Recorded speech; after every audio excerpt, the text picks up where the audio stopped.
Jio recharge offer വർദ്ധിപ്പിച്ചിരിക്കുകയാണ്. ഒപ്പം മറ്റുള്ളവരും വർദ്ധിപ്പിക്കും എന്ന് തന്നെ കരുതാം. ഈ വരുന്ന 3-ാം തീയതി മുതലാണ് ജിയോ വർദ്ധിപ്പിക്കുന്നത്. വലിയ രീതിയിൽ തന്നെയാണ് വർദ്ധിപ്പിക്കുന്നത്. ആയതുകൊണ്ട് ജിയോ കസ്റ്റമേഴ്സ് ഇപ്പോൾ ചെയ്യേണ്ടത്, നിങ്ങളുടെ നിലവിലെ ഓഫർ തീർന്നിട്ടില്ലെങ്കിലും എത്രയും പെട്ടെന്ന് അടുത്ത പ്രാവശ്യത്തേക്കുള്ള റീചാർജ് ചെയ്യുക. 1 മാസത്തിനോ 2 മാസത്തിനോ 3-ഓ 6-ഓ 1 കൊല്ലത്തിനോ റീചാർജ് ചെയ്യുക.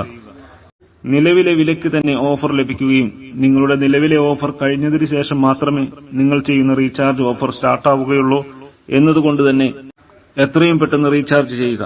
1 മാസത്തിന് ചെയ്യുന്ന 299 രൂപയുടെ റീചാർജ് ഇനി 359 രൂപ റീചാർജ് ചെയ്യേണ്ടി വരും. അതുപോലെ തന്നെ 1 മാസത്തിന് 239 രൂപയുടെ റീചാർജ് ഇനി വരുന്നത് 299 രൂപയുടെ റീചാർജായി മാറും. അതുപോലെ തന്നെ 2 മാസത്തിന് 479 രൂപയുടെ റീചാർജ് 579 രൂപയായി മാറും. 666 രൂപ 3 മാസത്തെ ഓഫർ